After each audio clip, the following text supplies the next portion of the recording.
Hello बच्चों, welcome to Mohan Bhardwaj classes. और आज की इस वीडियो में जैसे कि आपने थंबनेल से देखा होगा कि हम अगर एक अटेम्प्ट में फेल हो गए हैं तो उस अटेम्प्ट के बाद हम आगे क्या करें, कैसे बढ़ें, किस तरह से प्रिपरेशन करें, छोड़ दें, क्या करें क्या नहीं करें। इसमें ये जो आपका टॉपिक है कि अगर एक अटेम्प्ट के बाद फेल हो गए हैं तो थंबनेल में अगर आप देखेंगे तो मैंने न्यूज़ पे सर्च किया था कि कुछ बच्चों ने इस फ्रस्ट्रेशन में आकर सुसाइड भी कर लिया। तो वो बहुत ही एक दुख भरी बात है और ऐसा उन बच्चों को नहीं करना चाहिए था। कहीं ना कहीं उन्हें लैक ऑफ सपोर्ट होगी, कहीं ना कहीं उनके अंदर मोटिवेशन कम होगा, या उनके जो टीचर्स होंगे उन्होंने उन्हें अच्छे से मोटिवेट नहीं करा। और मैं टीचर्स को दोष नहीं देता, मैं बच्चे की ही बात करता हूँ, क्योंकि उस बच्चे ने क्या करा कि पहले ही वो हिम्मत हार गया। तो हिम्मत अगर आप पहले ही हार जाएंगे तो कैसे होगा। एक खाली एक आपका एग्ज़ाम आपकी लाइफ को कैसे बता सकता है कि आप एक एग्ज़ाम में फेल हो गए तो मतलब सारे जितने भी लाइफ में पूरी लाइफ पड़ी हुई है, पूरी लाइफ पड़ी हुई है और पूरे अपने लाइफ में आप जो चाहें वो कर सकते हैं।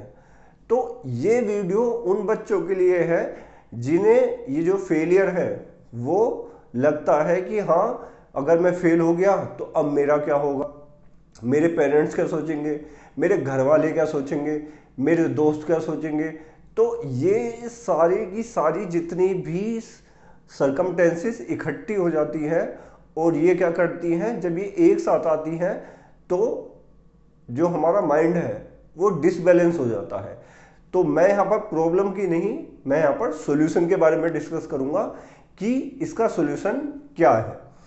तो शुरुआत से शुरू करते हैं कि what to do after failed in first attempt of NEET, कि क्या करें ऐसा कि अगर नीट के एग्जाम में फेल हो गए हैं, अब वो एग्जाम चाहे नीट का हो या जेई का हो या लाइफ में आप उससे किसी भी एग्जाम को कंपेयर कर सकते हैं।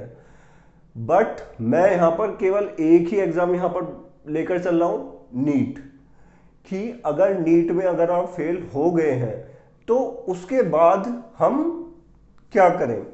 क्योंकि 11th-12th क्लास का जो बच्चा है वो बच्चा एक लर्निंग स्टेज में होता है और उस लर्निंग स्टेज में क्या है कि अगर सपोज कीजिए कि उस बच्चे ने सोचा कि हाँ मेरे बोर्ड्स में नंबर अच्छे हैं और बोर्ड्स में नंबर अच्छे होने के बाद उसे क्या पता लगा कि हाँ एक कोई कोचिंग इंस्टीट्यूट है, उस कोचिंग इंस्टीट्यूट में जाने पर मेरा एग्जाम क्लियर हो जाएगा। वो उस कोचिंग इंस्टीट्यूट में जाता है, घर वालों से पैसा इकट्ठा करता है, किसी के पास होते भी नहीं है, वो उधार वगैरह करके किसी भी तरह से, क्योंकि बच्चे के लिए हमेशा पेरेंट्स ये सोचते हैं कि उसका जो फ्यूचर है वो हमेशा ब्राइट रहे, हमेशा हमारा बच्चा आगे ही बढ़े। हर कोई अपने बच्चे के बारे में यही सोचता है। तो बात करते हैं कि उन्होंने क्या करा, पैसा दे दिया, बच्चे ने जाकर क्या करा कि कोचिंग इंस्टीट्यूट ज्वाइन कर लिया या कुछ भी उसने XYZ कहीं पर भी कोचिंग क्लासेस लेनी शुरू कर दी। वो तैयारी करता गया करता गया करता गया, करने के बाद क्या हुआ कि वो इतनी ज़्यादा उसने मेहनत कर ली कि अपना जितना भी उसके अंदर जितना भी टैलेंट था, जितना भी कॉन्फिडेंस था, सारी चीज़ें उसने उस एग्ज़ाम में लगा दी। सब कुछ लगाने के बाद क्या हुआ कि उसने देखा कि लास्ट में एक आता है कि रोल नंबर डालते हैं और उसके बाद अपना जो भी कैप्चा वगैरह डालते हैं, रिजल्ट आता है और रिजल्ट में लिखा हो जाता है कि आप फेल हैं।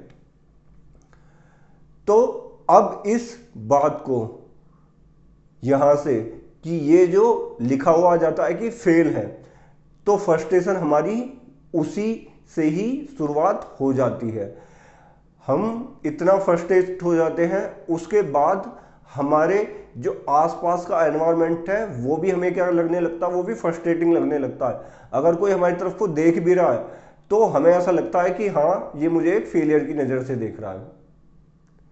तो फेलियर की नज़र से देख रहा है तो जो आपके सामने खड़ा है तो वो भी पता नहीं कितने फेलियर लाइफ में देख चुका है और कितने फेलियर को क्लियर करके वो यहाँ पर खड़ा हुआ है और आपको वो मोटिवेट कर रहा है।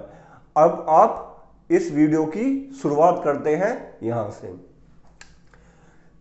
10th क्लास में अगर परसेंटेज देखी जाए मेरी 53%, 12th क्लास में परसेंटेज देखी जाए कितनी है 57%। अगर बीएससी में देखी जाए तो बीएससी में कितनी परसेंटेज है मेरी 57.15%। ठीक है। बट अगर एमएससी में देखी जाए तो फर्स्ट डिवीजन, उसके बाद गेट में देखी जाए 380 रैंक, उसके बाद एमटेक में देखी जाए तो यहां पर फर्स्ट। अब ये 10th 12th बीएससी, अगर ये यहां पर तीनों के तीनों ये अगर यहां पर ये शो कर रहे हैं कि ये सेकंड डिवीजन शो कर रहे हैं, तो इसका मतलब क्या हुआ कि मुझे वहां पर ही रुक जाना चाहिए था, आगे नहीं बढ़ना चाहिए था। यहां पर आगे नहीं बढ़ना चाहिए था, यहां पर ही रुक जाना चाहिए था। बट ऐसा नहीं हुआ, ऐसा नहीं हुआ। क्यों? क्योंकि हिम्मत वहां पर नहीं हारी। इस बीएससी के बाद एक ईयर का गैप भी हुआ बट हिम्मत नहीं हारी। तो ये जो मैंने आपको आंकड़ा बताया कि एमएससी के बाद फर्स्ट, फिर गेट में 380 रैंक, फिर एमटेक में फर्स्ट, तो ये सारी चीजें क्या होती चली गई, अपने आप ही आसान होती चली गई। बट ये जो एमटेक से, ये जो एमएससी से और यहां पर गेट का जो यहां पर क्वालिफाई करने का, एग्जाम क्वालिफाई करने का जो एक्सपीरियंस था, उसमें मेरे यहां पर 3 to 6 फेलियर थे। अगर नेट का जो एग्जाम है वो एक साल में 2 बार होता है और गेट का साल में एक ही बार होता है, तो अगर देखा जाए तो टोटल मेरे यहां पर 6 to 7 फेलियर थे, 6 to 7 फेलियर। तो मुझे क्या करना चाहिए था? मुझे क्या करना चाहिए था? क्या मुझे किसी रस्सी को लेकर लटक जाना चाहिए था? ऐसा करना चाहिए था? नहीं। अगर वो फेलियर थे तो वो उन फेलियर से ही क्या करा जाता है, सीखा जाता है। और फेल होने के बाद ही मजा है आपका सक्सेस होने का। फेल होने के बाद ही मजा है सक्सेस होने का। इस बात को आप लिख लीजिए अपनी डायरी में कि जब तक आप फेल नहीं होंगे तो आपको सक्सेस का पता नहीं लगेगा। अब बात करते हैं कि यहां पर जो बच्चे फेल हो गए हैं उनके लिए क्या रास्ते हो सकते हैं कि जैसे 6-7 फेलियर के बाद भी क्या कर सकते हैं, हम आगे लाइफ में बढ़ सकते हैं। तो इस वीडियो में आप अपनी लाइफ में, अगर कोचिंग सेंटर में आपने 365 दिन गुणा 24 घंटे into 60 minute into 60 second calculate करके बता देना कितना बैठेगा। ठीक है। ये XYZ जो भी नंबर यहां पर बैठता है, ठीक, ये आपने अपने कोचिंग सेंटर को दिया है। यहां पर आपको केवल 30 मिनट देना है, यहां पर केवल आपको 30 मिनट देना है। उस 30 मिनट में हो सकता है कि किसी एक बच्चे की किस्मत बदल जाए। तो ये जो वीडियो है ये वर्थ वाचिंग होगी। अदरवाइज ये वीडियो क्या होगी कि जस्ट आपने देखा और इसे स्क्रॉल कर दिया। ये जो आंकड़ा है कि इतना टाइम आपने जो दिया है इस आपने कोचिंग सेंटर में, बहुत अच्छी बात है। आपने कोचिंग करी, आपके घर वालों ने आपको सपोर्ट करा, आपके साथ में जो टीचर्स थे उन्होंने आपको सपोर्ट करा, सबने आपको सपोर्ट करा। उसके बाद क्या हुआ? उसके बाद हमारे हाथ में क्या आया? एक फेलियर आया।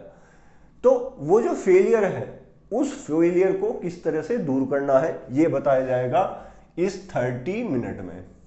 तो जिसके पास ये 30 मिनट है यहां पर, वो इस वीडियो को यहां पर देखे। अदरवाइज उसके बाद क्या कर सकता है वो बच्चा, यहां से पॉज करके आगे स्क्रॉल करके किसी दूसरी वीडियो को देख सकता है। ये जो 30 मिनट है यहां पर जो मैं बताना चाह रहा हूं, इसमें आपको क्या क्या करना है वो हम जल्दी जल्दी से यहां पर देख लेते हैं कि एक्चुअल में हमें फेलियर के बाद किस तरह से अपने आप को खड़ा करना है, किस तरह से आगे बढ़ना है, किस तरह से उस एग्जाम को अचीव करना है। आपका जो एग्जाम है नीट का आपने एग्जाम दिया और नीट का एग्जाम देने के बाद आपको क्या पता है कि इसमें 3 अटेम्प्ट होते हैं, 3 अटेम्प्ट होते हैं। क्लियर है? 200 मार्क्स का जो भी है ये एग्जाम में आप मान लीजिए से ये 3 अटेम्प्ट होते हैं और 200 मार्क्स का, और जो इसमें सब्जेक्ट होते हैं वो होते हैं पीसीबी, फिजिक्स, केमिस्ट्री और आपका बायो। जो मेन यहां पर है वो आपके तीनों ही सब्जेक्ट हैं। इसमें फिजिक्स आती है, केमिस्ट्री आती है और बॉटनी, जूलॉजी इसमें बच्चों के लिए आती है, क्योंकि ये एक एग्जाम डॉक्टर्स के लिए है। तो यहां पर इस 30 मिनट में क्या करना है कि ये जो हमारा नीट है 3 अटेम्प्ट है, ये सब्जेक्ट है, और इन सब्जेक्ट को क्या करना है रिवाइज करने के बाद, और हमारे पास अभी क्या है एक प्लस पॉइंट है कि एक फेलियर है। ये भी हमारे पास क्या है एक प्लस पॉइंट है कि ये हम क्या है एक फेलियर है। प्लस पॉइंट क्यों कहा जा रहा है यहां पर फेलियर को? क्योंकि जो फेलियर होता है उस फेलियर के पास क्या होगा कि 1 ईयर का उसके पास एक्सपीरियंस होगा। फर्स्ट प्लस पॉइंट तो ये है कि 1 ईयर का उसके पास क्या होगा, 1 ईयर का उसके बाद उसके पास क्या होगा एक्सपीरियंस होगा फुल 1 ईयर का, जैसे उसने कोचिंग करी है। उसके पास स्टडी मटेरियल होगा, स्टडी मटेरियल होगा,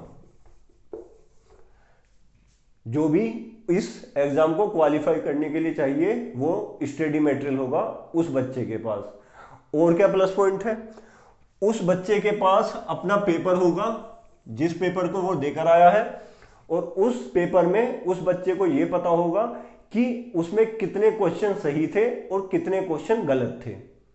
ये भी क्या है एक प्लस पॉइंट है। तो 3 प्लस पॉइंट हो गए। पहला कि 1 ईयर की उसके पास क्या है एक्सपीरियंस है, दूसरा क्या है उसके पास स्टडी मटेरियल है, और तीसरा क्या है बच्चे के पास अपना पेपर बच्चा खुद एनालाइज कर सकता है, किसी और को एनालाइज करने की जरूरत नहीं है। वो बच्चा खुद ही एनालाइज कर लेगा कि पेपर को बच्चा क्या कर लेगा एनालाइज कर सकता है, खुद अपने आप उसे एनालाइज कर सकता है। अब केवल क्या चाहिए यहां पर एक स्ट्रेटजी ऐसी चाहिए कि हम ऐसी स्ट्रेटजी बनाएं कि ये जो हमारा पेपर है ये क्या हो जाए वो क्वालिफाई हो जाए। तो वो स्ट्रेटजी को भी हम समझ लेते हैं। देखिए ये हमें करना क्या है कि अगर आप किसी भी कोचिंग इंस्टीट्यूट से आप अगर वहां से एक फेलियर के साथ आते हैं, तो कोई भी कोचिंग इंस्टीट्यूट है अगर XYZ उस बच्चे के लिए क्या करते हैं कि उसे जो भी उसका रीअटेम्प्ट है उसे करने के लिए वो कह देते हैं कि हाँ आप एक बार और कोशिश कर सकते हो। बट उसके बाद जो एक्स्ट्रा एक्सपेंसिव होते हैं जैसे कि खाने का और रहने का, उस बच्चे के पास वो नहीं बचता, क्योंकि वो ऑलरेडी पहले में ही सब कुछ वो लगा चुका है। तो उसके घर वालों के भी पास वो नहीं है। उन्हें भी लगता है कि अब जब एक बार में नहीं निकला तो 2 बार में कैसे निकलेगा। तो कहीं ना कहीं क्या होता है कि वो बच्चा अपने आप को ऑलरेडी अकेला ही समझता है कि वो बच्चा अकेला खड़ा हुआ है और अकेले ही उसे लड़ाई लड़नी है। तो ये जो लड़ाई है वो लड़ी कैसे जाएगी, इस लड़ाई को समझ लेते हैं कि इस लड़ाई को लड़ने के लिए हमारे पास कौन कौन से हथियार होने चाहिए। तो वो हथियार अगर हमारे पास होंगे तो उससे अच्छी जो भी बड़ी से बड़ी लड़ाई लड़ी जा सकती है। केवल और केवल ये चाहिए कि आपके खुद के मन से आना चाहिए कि आप खुद अपने मन से हिम्मत ना हारें। तो 1 ईयर का एक्सपीरियंस है, स्टडी मटेरियल है, पेपर का आपके पास एनालाइज है कि आपके पास उस पेपर को पता है कि वो जो पेपर है वो कितने मार्क्स पे क्वालिफाई हो जाता और आपके कितने मार्क्स आए हैं। क्लियर है। अब बस क्या करना है कि जो नंबर ऑफ क्वेश्चंस जो आपको करेक्ट करने थे वो आपको ज्यादा करने हैं, जो नंबर ऑफ क्वेश्चंस वो करेक्ट वाले आपको क्या करने हैं, इंक्रीज करने हैं। बस ये क्या करने हैं, इंक्रीज करने हैं। ठीक है। अब लिखने में तो ये बहुत आसान सा काम लग रहा है कि किस तरह से इंक्रीज कर रहे हैं। तो आप सबसे पहले, ये तो हो गए प्लस पॉइंट। आप अगर देखना चाहें तो आपका जो एनालाइज है वो बच्चा खुद अपना एनालाइज ऐसा कर सकता है कि ना तो टीचर कर सकता है, ना उसका एनालाइज कोई भी पेरेंट्स कर सकता है, कोई एनालाइज नहीं कर सकता, केवल वो बच्चा खुद अपना एनालाइज कर सकता है। तो अगर वो बच्चा अपना एनालाइज कर सकता है खुद से, तो उसे ये पता होगा कि वो किस किस जगह वीक रहा है और किस किस जगह वो अच्छा रहा है। क्लियर है। तो नंबर ऑफ क्वेश्चन करेक्ट करने के लिए उस बच्चे के पास वो सारी चीजें उसे पता है कि हाँ वो बच्चा कहां पर वो उसका क्वेश्चन छूटा, कहां पर गलत हुआ और कौन कौन सा क्वेश्चन छूटा, किस सिलेबस में से आया, कौन सा सब्जेक्ट उसका कमजोर रहा, किस टॉपिक, कौन सा टॉपिक कमजोर रहा, किस टॉपिक से ज्यादा क्वेश्चन आते हैं, किस से कम आते हैं। तो ये सारी चीजें उस बच्चे के पास क्या रहती हैं, स्टोर रहती हैं, उस बच्चे को पता रहता है। तो अगर वन फेलियर हो गया है तो वो आपके लिए क्या है कि अधिकतर क्या होते हैं बच्चे कि वन फेलियर के बाद उनकी जो रैंक आती है वो टॉप रैंकर्स में जाते हैं। जैसे कि कुछ बच्चे ने फर्स्ट रैंक में फर्स्ट टाइम में ही पेपर क्वालिफाई कर दिया, तो उनकी क्या होगी, उनकी जो रैंक आती वो क्या आती, ऑन एन एवरेज आती। लेकिन अब अगर वो चाहें तो वो बच्चे क्या बन सकते हैं, टॉपर्स बन सकते हैं, एम्स में मिल जा सकते हैं, न्यूरो भी मिल सकता है, सारे सारे जितने भी उनके बच्चों के काम है सारे हो सकते हैं। आप केवल एक चीज का ध्यान रखें कि सबसे पहले आपको क्या करना है कि अपने जो भी स्टडी मटेरियल है उसके साथ आपको अपने घर पर आ जाना है। जो भी स्टडी मटेरियल है उसे लेकर अपने आपको घर पर आ जाना है। अब आप अपने होम पर आ गए, घर पर, ये आपका ये है होम। ठीक है। क्योंकि अब आपके पास क्या है, अब आपको कोचिंग की रिक्वायरमेंट नहीं है। कोचिंग की रिक्वायरमेंट जो होती है वो फर्स्ट टाइम ही होती है, एक बार ही होती है। जो भी आपकी कोचिंग है वो आप वहां पर कर चुके हो। केवल और केवल आपको क्या करना है, नंबर ऑफ क्वेश्चन जो करेक्ट थे उन्हें इंप्रूव करना है। अब आप कहोगे कि घर पर आ गए तो घर पर तो इस तरह का एनवायरनमेंट मिलेगा नहीं, तो आपको वो एनवायरनमेंट क्रिएट करना है। ये आपकी जिम्मेदारी है कि आपको, अगर आपके घर में कोई एक ऐसा कमरा है जहां पर आपका स्टडी रूम आप बना सकते हैं, या आप अपने घर के आसपास या कहीं अगर आपको 2 या 3 किलोमीटर पर भी कोई भी अगर आपको एक रेंट पर रूम मिलता है तो वहां पर आप रह सकते हैं और रहकर वहां पर पढ़ाई कर सकते हैं। तो वहां पर क्या होगा कि एक तो जो घर की आपकी जितनी भी है, कि ऐसा ना हो कि आप पढ़ने लगे और बीच में ये कोई मेहमान आ गया, ये कोई ओकेजन आ गया, ये कोई वहां से आ गया, इधर से आ गया, उधर से आ गया, नहीं, वो सारी चीजें आपको छोड़ देनी है जब तक कि आपका पेपर नहीं हो जाता। क्योंकि वो किसी से मिलना, दोस्त से मिलना, रिश्तेदारों से मिलना, ये सारी चीजें, वो अगर आप उनसे इस समय मिल भी रहे हैं तो अपने आप को क्या महसूस करेंगे, कहीं ना कहीं आपका कॉन्फिडेंस उनसे मिलने में लूज रहेगा। और आज के टाइम में क्या होता है कि लोग बाग दूसरे के फेलियर को सुनना ज्यादा पसंद करते हैं, कि सक्सेस को तो कि हाँ सक्सेस हो गया, बट फेलियर को ज्यादा सुनना वो पसंद करते हैं। तो एक तो आप अपने घर पर ही अगर आपको कोई एनवायरनमेंट मिल जाता है तो बहुत अच्छी बात है, बट अगर आपके घर के थोड़े बाहर भी अगर मिलता है तो आप कोई भी रूम एक वहां पर रेंट पर ले सकते हैं। एक रूम आप रेंट पर ले लीजिए, वो रूम आपकी क्या हेल्प करेगा कि उसमें आपको खुद से ही वो एनवायरनमेंट वहां पर क्रिएट करना है। एक मैंने और मोटिवेशनल वीडियो बनाई थी, उस पर मैंने क्या कहा था कि जैसे जैसे चार्ट बने हुए हैं इस तरह से सारे जितने भी आपके फॉर्मूले हैं उसमें उस रूम में, जैसे ये वाला रूम है, इस रूम में सारे के सारे ऐसे चार्ट लगा दीजिए बना बना के, और रोज डेली आपको खाली 1 घंटा उस चार्ट को देखना है। चार्ट मात्र 10 रुपए का आता है और जो स्केच आएगा वो आपके 20 या 25 रुपए के आएंगे और एक फेविस्टिक आएगी। ये 50 रुपए का सामान आप 50 या 100 रुपए का सामान आप कभी भी ले सकते हैं, वो सभी आप लगा दीजिए। उसके बाद आपको करना क्या है कि जैसे आपको, ये तो हो गई सारी की सारी जितनी भी है, इसमें से कोई मैंने आपको टेक्निकल बात नहीं बताई है। तो अब क्या करते हैं कि थोड़ा सा टेक्निकल पर आ जाते हैं कि हमें अगर नंबर ऑफ क्वेश्चन करेक्ट करने हैं, अटेम्प्ट भी हमारे पास अब कुछ ही बचे हैं, फेलियर भी हैं, ये सारे हमारे पास जितने भी हमने अब ये सारी चीजें देख ली। अब इससे एक स्टेप आगे बढ़ते हैं। जब आपने ये कर लिया है तो सबसे पहले आपको करना क्या है कि आपको जो भी बुक्स हैं आपके पास, जितनी भी बुक्स हैं, उस बुक्स को आपको क्या करना है, उस बुक्स को बारीकी से एनालाइज करना है। अगर आपके पास एनसीईआरटी है तो एनसीईआरटी को भी आप नेग्लेक्ट ना करें, और जो आपके पास कोचिंग सेंटर का जो भी मटेरियल था वो भी आपके पास है। अगर आपको केवल क्या करना है, उसमें से आपको सेलेक्ट करना है बुक्स को टॉपिक वाइज। कौन से टॉपिक वाइज? जो नीट में ज्यादा आते हैं।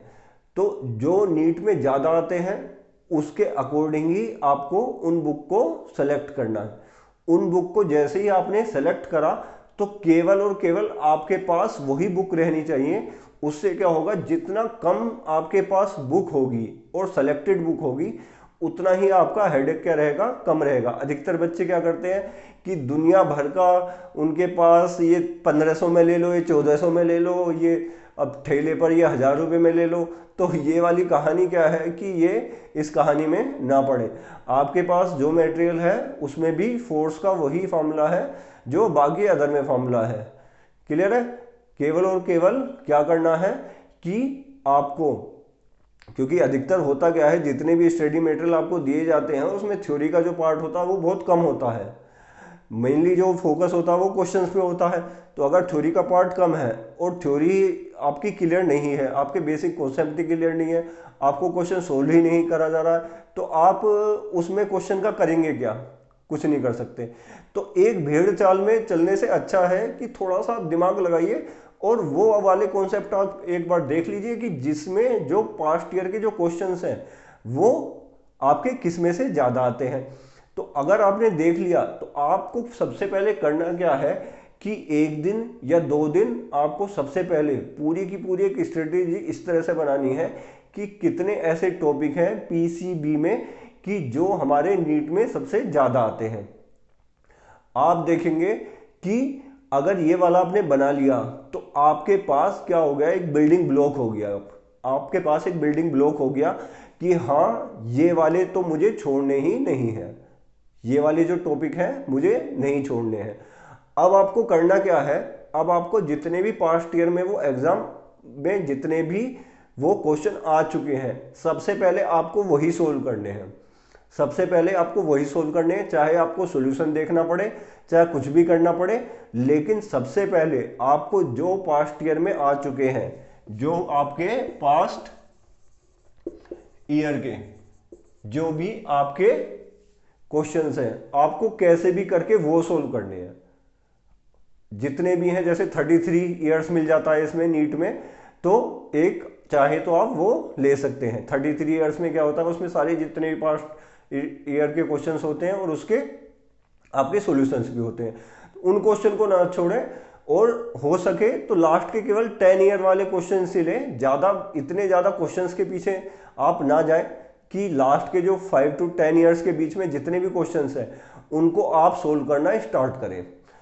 तो अगर आप उनको सोल्व करना स्टार्ट करेंगे तो पहला जो क्या है, जो मैंने पॉइंट बताया आपको, पहला फर्स्ट वो करना क्या है कि आपको टॉपिक को क्या करना है, फिल्टर करना है, फिल्टर कर देना है। उसमें एक फिल्टर मार देना है टॉपिक्स में कि हाँ ये वाले टॉपिक्स कम आते हैं, ये वाले टॉपिक्स ज्यादा आते हैं। सपोज कीजिए कि आपने फिल्टर मार दिया। अब फिल्टर करने के बाद क्या है कि 60% क्वेश्चंस आपके जो भी होंगे, या 60 या आप देखेंगे 50% क्वेश्चन वो पास्ट ईयर से ही होंगे आपके।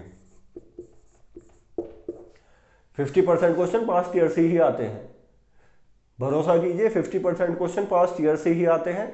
और वो केवल और केवल क्या होते हैं, आपको कहीं ना कहीं ये मिल जाएगा कि कहीं पर आपको 5 न्यूटन की जगह वो क्या कर देगा, 5 न्यूटन की जगह वो 10 न्यूटन कर देगा।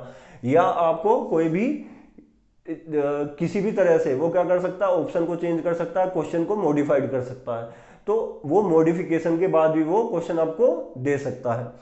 तो ये जो पास्ट ईयर वाले क्वेश्चन है, एक बार आपने इसमें फिल्टर मारा और फिल्टर मारने के बाद क्या करा, आपने सबसे पहले इन्हें ही लिया और इन्हें जो पास्ट ईयर वाले हैं इसे क्या करा, आपने पास्ट ईयर वाले को सोल्व करा। ये हमारी खुद की सेल्फ स्टडी है, इसमें कोई कोचिंग सेंटर इन्वॉल्व नहीं है। ये इसमें आप खुद से खुद इन्वॉल्व हो कि आपको बेटर पता है अब कि आपने क्या करा है, देख लिया है होता क्या है। और इसके बाद क्या करना है कि आपको अगर रियली में ही वो एग्जाम क्वालिफाई करना है तो वो आपका जो एग्जाम है वो आपको क्वालिफाई ही मिलेगा। Past year question, past year के क्वेश्चन जो है आपने वो सोल्व कर लिए।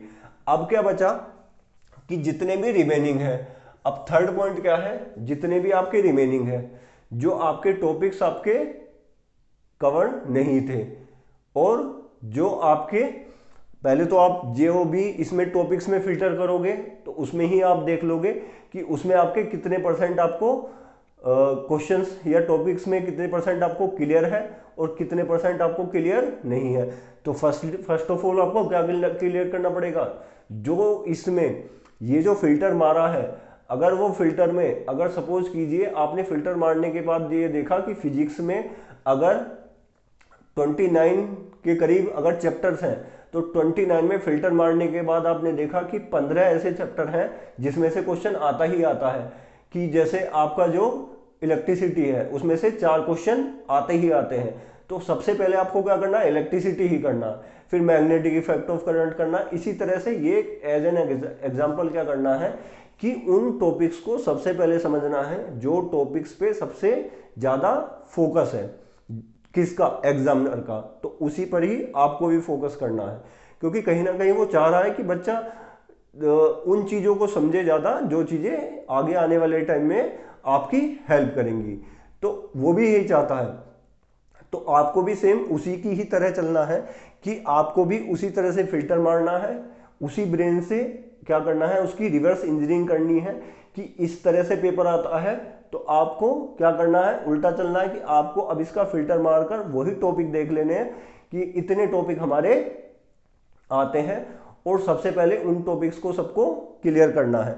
उन सभी टॉपिक्स को क्लियर करने के बाद अगर आपने कर दिया तो आपको यहां पर क्या है, केवल क्या रिमेनिंग रह जाएगा, अगर 50% कर लिया तो केवल कितने परसेंट रिमेनिंग रहेगा, आपका केवल 50% ही रिमेनिंग रहेगा यहाँ पर। ये अगर आपने कर लिया तो आपके पास केवल और केवल कितना पड़ेगा, ये 50% आपका रिमेनिंग रह जाएगा। अब ये 50% रिमेनिंग को कैसे हम देखें, तो इस 50% पे पूरी जितनी भी आपकी जान है वो लगा देनी है। पहली बात, आपको अपनी नींद अच्छे से लेनी है, आपको बिल्कुल भी फ्रस्ट्रेट नहीं होना है। खाना आपको अच्छे से खाना है, जितना खाना आप अच्छे से खाओगे उतना ही आपको कॉन्फिडेंस होगा। ऐसा नहीं है कि हाँ ज़्यादा खाने से नींद आ जाती है या 16 घंटे पढ़ाई कैसे करें, 18 घंटे पढ़ाई कैसे करें, तो ये सब बेकार की बातें हैं, ऐसा कुछ नहीं होता। अगर आप किसी टॉपर से पूछेंगे तो वो भी ये बोलेगा कि मैंने 7-8 घंटे की जो नींद है वो बहुत अच्छे से ली है, तो ऐसा कुछ भी नहीं है। तो ये जितनी भी लिखी हुई बातें हैं ये प्रैक्टिकली क्या होती हैं, क्योंकि हर बच्चे की जो मेंटलिटी है वो अलग होती है, हर बच्चे को चीज़ों को समझने का जो तरीका होता है वो अलग होता है। तो आप भी क्या करें, अपनी स्टडी को अपने अकॉर्डिंग ही उसे कस्टमराइज कर दें कि किस तरह से आप अपने तरीके से उसको आप कवर कर सकते हैं। जो चीज़ें हैं वो मैं आपको बता रहा हूँ, इसमें आपको अपने तरीके से कैसे कवर करना है वो आपको देखना पड़ेगा। क्लियर है? तो यहाँ पर ये 50% टॉपिक आपके ये पास्ट ईयर से अगर ये हो जाते हैं तो ये बहुत ही अच्छी बात है आपके लिए। अगर ये 40% भी रहते हैं यहाँ पर तो भी अच्छी बात है, 40% भी रहते हैं तो भी अच्छी बात है। उसमें ऐसा कुछ नहीं है कि 50% ही टीचर ने बोला था, यहाँ पर तो है ही नहीं। तो अगर आप ढूंढोगे, अगर ये 40% भी रह जाते हैं तो भी कोई प्रॉब्लम वाली बात नहीं है। अब केवल करना क्या है आपको कि जो भी बाकी बचा हुआ सिलेबस है उस सिलेबस को आपको क्या करना है कि जो भी बुक आपको अच्छे से समझ में आए उस बुक को लीजिए और उस बुक से क्या कीजिए, आप स्टडी करना शुरू कीजिए और उस बुक से आप सबसे पहले कॉन्सेप्ट को समझने की कोशिश कीजिए। क्योंकि फिजिक्स और केमिस्ट्री ये दोनों चीज़ें ऐसी हैं जिसमें कॉन्सेप्ट को समझना बहुत ज़रूरी है। बायो में क्या है, बायो में आपको याद करने वाली चीजें, तो ये दोनों में अगर देखोगे तो दिमाग दोनों में आपको लगाना कैसा पड़ता है। एक में आपको टेक्निकल दिमाग लगाना पड़ रहा है कि आपको सोचना पड़ रहा है कि कॉन्सेप्ट के बारे में, ठीक है, बट इसमें आपको कॉन्सेप्ट के बारे में सोचना नहीं पड़ रहा, इसमें आपको क्या करना पड़ रहा है, याद करना पड़ रहा है। याद करना पड़ रहा है, बहुत ही कम ऐसे टॉपिक होंगे जिसमें आपको याद करना नहीं पड़ेगा, बट आपको वो चीजें, उन चीजों पर क्या करना पड़ेगा, बस फोकस करना पड़ेगा, प्रैक्टिस करनी पड़ेगी। तो अगर इन दोनों सब्जेक्ट की बात करी जाए तो इन दोनों सब्जेक्ट को तो चाहिए पूरी प्रैक्टिस। ये जो दोनों सब्जेक्ट हैं इन दोनों सब्जेक्ट को क्या चाहिए, पूरी की पूरी यहां पर प्रैक्टिस। तो आप जितनी इसकी प्रैक्टिस करेंगे उतना ही क्या होगा, आपके लिए बेटर होगा।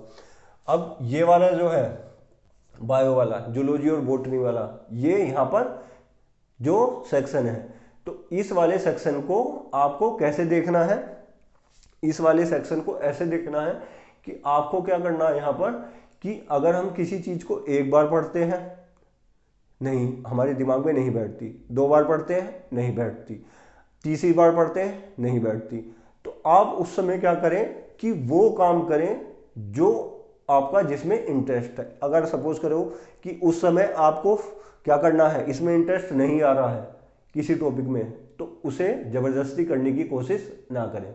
वो आपको 1 घंटे में भी नहीं आएगा, 2 घंटे में भी नहीं आएगा, आप फ्रस्ट्रेट हो जाओगे, फ्रस्ट्रेट होकर अपना सर दीवारों में मारना शुरू कर दोगे, वो तब भी नहीं आएगा। तो फिजिक्स और केमिस्ट्री पर आप फिर फोकस कर दें। जैसे ही आप थोड़ी सा टेक्निकल पढ़ना शुरू करेंगे उसके बाद क्या है, फिर से आप ये बॉटनी जूलॉजी पे आ जाइए।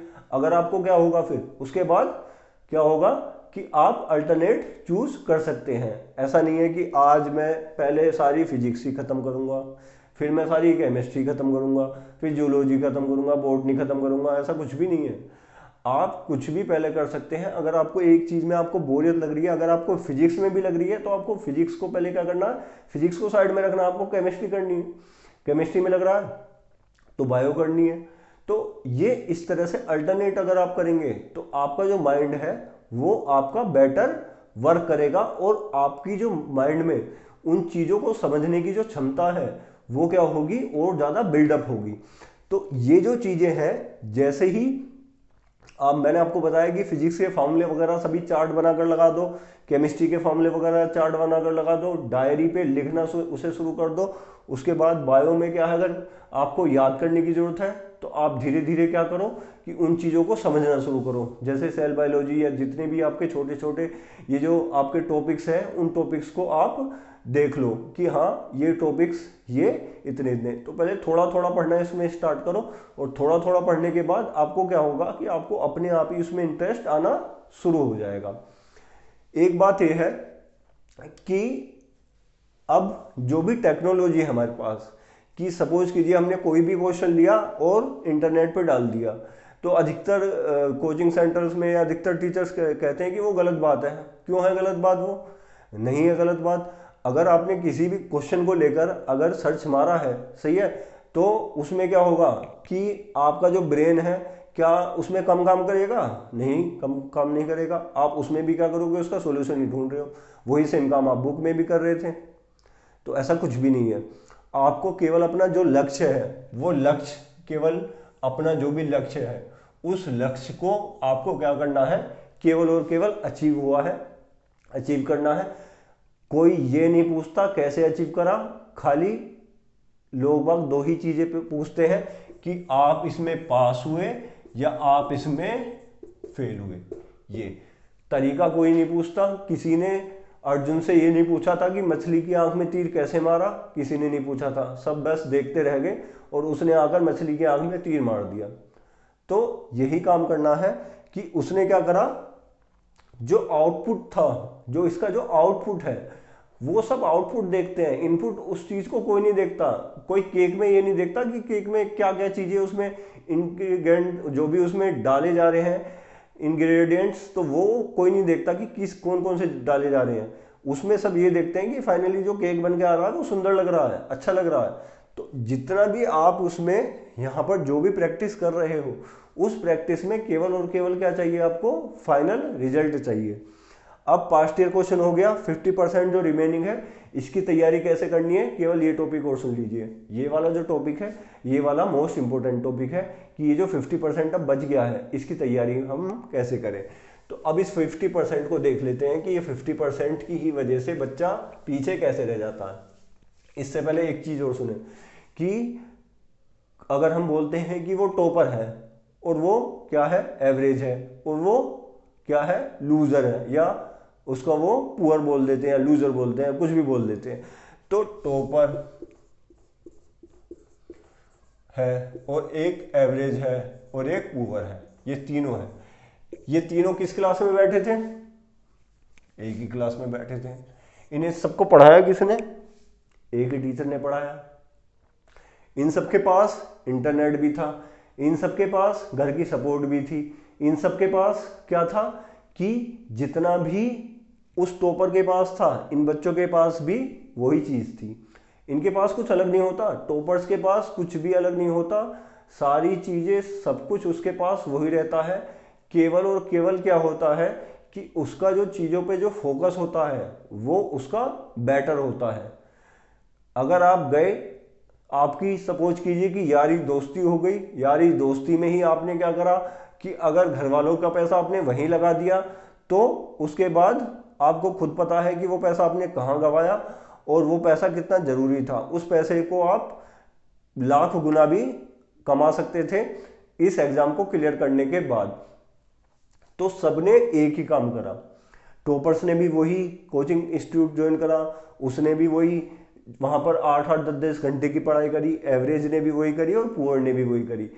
ये केवल टोटली और टोटली किसके ऊपर डिपेंड है, उस बच्चे के उस पर्टिकुलर टाइम पर जो भी हमारा टॉपिक पढ़ाया जा रहा है उस टॉपिक पर उसका फोकस कैसा है, उस पर्टिकुलर टॉपिक पर उसका फोकस कैसा है।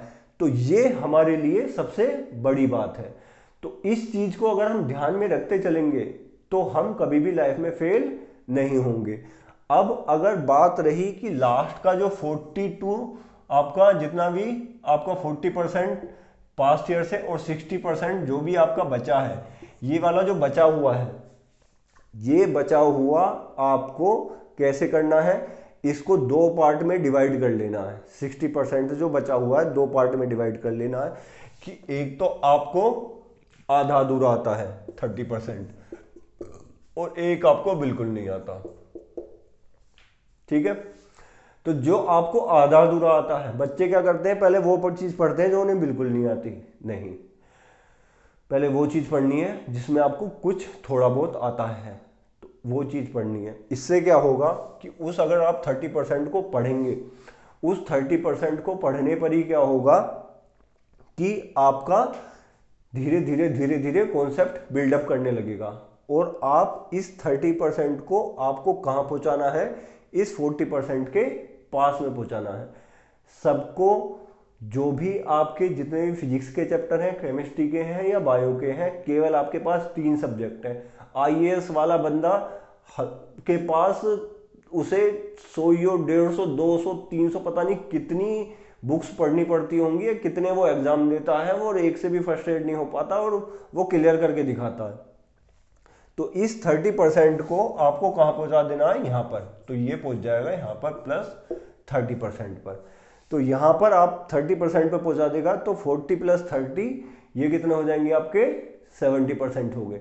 तो ये अगर 30% आपको जो आपको मीडियम में आते हैं, जिस तरह से पेपर आप करते हैं, मैंने जो लास्ट उसमें बताया था, सेम इसी तरह से स्टडी का भी फंडा होता है कि स्टडी कैसे करें। तो 30% प्लस 40%, अगर आपने 70% कर लिया तो 70% करने के बाद आप ये जो 70% है वो करने के बाद आपके अंदर एक कॉन्सेप्ट बिल्डअप हो जाएगा।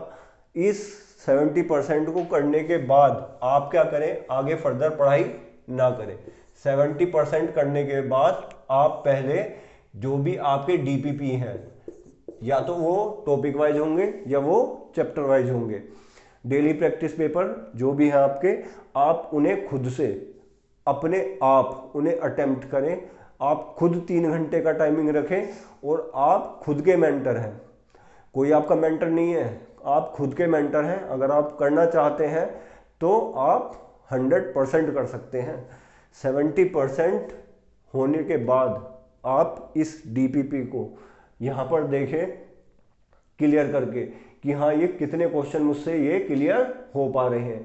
टाइम एक फिक्स करें, उस टाइम से इसे करना शुरू करें, उसमें कोई भी सॉल्यूशन ना देखें। अगर वो गलत हो रहे हैं कोई बात नहीं, बट सारे एमसीक्यूज है, किसी पर भी तुक्का ना मारें। बस खाली ये चेक करें कि आपने जितने भी कॉन्सेप्ट पढ़ लिए हैं उसमें से आपको कितने आपके क्लियर हो चुके हैं। तो ये जो डेली प्रैक्टिस पेपर्स हैं, ये डेली प्रैक्टिस पेपर्स, एक तो मैंने आपको बताया 33 ईयर्स जो आपको वहाँ पर जरूरत पड़ेगी पास्ट ईयर में, एक मैंने आपको बताया डेली प्रैक्टिस पेपर। तो जो भी जिस भी के भी आप चाहते हैं उस भी आप पब्लिकेशन के या किसी के भी आप ऑर्डर कर सकते हैं। तो ये डेली प्रैक्टिस पेपर आपको मंगाकर क्या करना है, इन डेली प्रैक्टिस पेपर से ही आपको आगे बढ़ना है। ये डेली प्रैक्टिस पेपर ही आपको बताएंगे कि आप कहाँ तक पहुँच चुके हैं, आपका जो लेवल है वो कहाँ तक पहुँच गया है। तो ये जो डेली प्रैक्टिस पेपर्स हैं इनको आपको डेली बेसिस पे सोल्व करते हुए चलना है, क्योंकि फाइनली क्या करना होगा, आपके पास एक पेपर ही होगा जो इसी की तरह दिखेगा। तो इसकी आदत आपको डाल देनी है। अगर आपने इसकी आदत डाल ली तो आपका सारा काम जितना भी है वो आसान हो जाएगा। अब 71% नॉलेज पर इस डीपीपी को अगर आप दे रहे हैं, क्लियर है। अब ये मत सोचिए कि मैं तो कोचिंग करके आ रहा हूँ 70% तो मेरा वैसे ही क्लियर है, ठीक है। तो अगर वो चीज है तो सबसे पहले आप अगर इस डीपीपी को ही देकर देखिए कि इस डीपीपी में मेरे से कितने क्वेश्चन आपके क्वालिफाई हो रहे हैं। तो 70% करने के बाद इस डीपीपी को आप रिवाइज करिए, डीपीपी को आप अटेम्प्ट कीजिए। अटेम्प्ट करने के बाद आपको खुद पता चल जाएगा कि इसमें कितने और टॉपिक आपको करने बाकी हैं। तो मेरे अकॉर्डिंग क्या है, मैं यही फंडा बताता हूं कि इसमें आप 15% टॉपिक करो और बाकी छोड़ दो। 15% टॉपिक करो और बाकी छोड़ दो, जो क्योंकि वो क्या करेंगे, आपको हमेशा डिस्टर्ब करते रहेंगे, उन्हें अपने माइंड से निकाल दो। 50% टॉपिक आपको छोड़कर जाने हैं, उन 50% टॉपिक को आपको अटेम्प्ट नहीं करना है, छोड़ देना उन्हें। छोड़ना जब देख लेना कि हाँ वो उनकी लिस्ट पे तो नहीं है जो आपके जिसमें से ज़्यादा आपके क्वेश्चंस आते हैं, उस फिल्टर में तो नहीं है। 50% टॉपिक को छोड़ देना, क्लियर है। और 50% टॉपिक को छोड़ने के बाद इसी तरह से अपनी स्टडी कंटिन्यू रखना, और हो सके तो एग्जाम से पहले 3-4 दिन पहले या 5 दिन पहले आप अपनी स्टडी को जितना कम कर सके उतना कम करते चले जाना, जितना कम हो सके। मैंने 10 दिन पहले पढ़ाई छोड़ दी थी, तो मैं आपसे ये नहीं कह रहा कि आप पढ़ाई छोड़ देना। अगर आपको लगता है तो आप, क्योंकि उसके बाद क्या होगा कि अगर आप पढ़ाई छोड़ देंगे तो हमारे डेली पढ़ते पढ़ते क्या हो जाता है कि हमारे दिमाग पर एक क्या हो जाता है कि कन्फ्यूजन क्रिएट हो जाता है, और हम फिर पेपर में क्या होता है, जो चीज़ें हमसे सही होने वाली भी होती हैं उन्हें भी हम गलत कर लेते हैं। तो पेपर से 5 या 10 दिन पहले जो आपका जो माइंड सेटअप है वो बिल्कुल हेल्थी होना चाहिए। तो ये अगर कर लोगे तो आप प्लीज़ इस चीज़ को ध्यान में रखते हुए जो भी एक एक पॉइंट यहाँ पर बताया गया है उसमें एक एक पॉइंट को अगर आप लेकर चलोगे तो आप खुद से ही अपना एग्ज़ाम क्वालिफाई कर सकते हो, किसी भी भेड़ चाल में जाने की जरूरत नहीं है। तो मेरे से आपके लिए बहुत ज़्यादा बेस्ट विशेष है। और कोई भी बच्चा डिप्रेस होने की जरूरत नहीं है।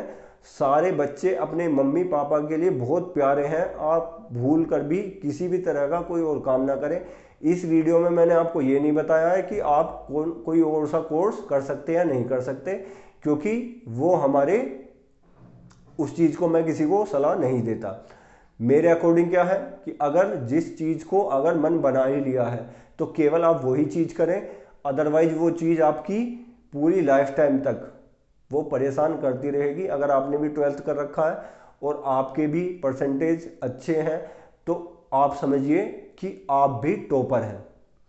आप ये मत समझिए कि मुझसे ये क्वालिफाई नहीं होगा, किसी टीचर ने बोल दिया था कि ये तुम्हारा नहीं है, वो तुम्हारा नहीं है, ऐसा नहीं है। अगर मन बना लिया है तो इसी वजह से मैंने केवल यहाँ पर एक ही एग्जाम की बात करी है। क्यों? क्योंकि मैंने एक ही एग्जाम पर क्या करा है, यहाँ पर फोकस करा है। आप भी केवल एक ही एग्जाम पर फोकस करिए। अगर एक ही उस पर फोकस करेंगे तो आप क्या कर सकते हैं, वही जो छोटे बच्चों को कहानी बताते हैं या हम अपने डेली लाइफ में प्रैक्टिकल भी करते हैं कि सन से जो भी आपकी जो रोशनी है वो आती है और पेपर को वो बर्न कर देती है, जला देती है। फोकस इस चीज़ का नाम होता है। और चींटी की चाल से चलिए। जो चींटी की चाल होती है ना, धीरे धीरे धीरे धीरे करके है ना, चींटी पूरे पहाड़ जो होता है उस पहाड़ पर पहुंच जाती है चींटी। तो धीरे धीरे धीरे धीरे उस काम को बस आगे बढ़ाते जाइए। ऐसा कभी मत करिए किसी दिन बहुत ज़्यादा कर दी, किसी दिन बहुत कम कर दी, ऐसा मत करिए। बस धीरे धीरे धीरे धीरे लगे जाइए और आपका एग्ज़ाम क्लियर हो जाएगा। तो आज के लिए थैंक यू सो मच। ये वीडियो थोड़ी हो सकता है बड़ी हो गई हो, बट मेरे जो भी कॉन्सेप्ट हैं जितने भी हैं वो यहाँ पर रियल लाइफ एक्सपीरियंस है। कोई भी ऐसा कॉन्सेप्ट मैंने आपको नहीं बताया है जो आपको आपका ध्यान हटाएगा। एक एग्ज़ाम है, आप है और उसे क्वालिफाई करना है। So thank you so much. इस वीडियो को लाइक और सब्सक्राइब आप कर सकते हैं अगर आपको लग रहा है कि ये वर्थ वॉचिंग है। Okay, thank you so much.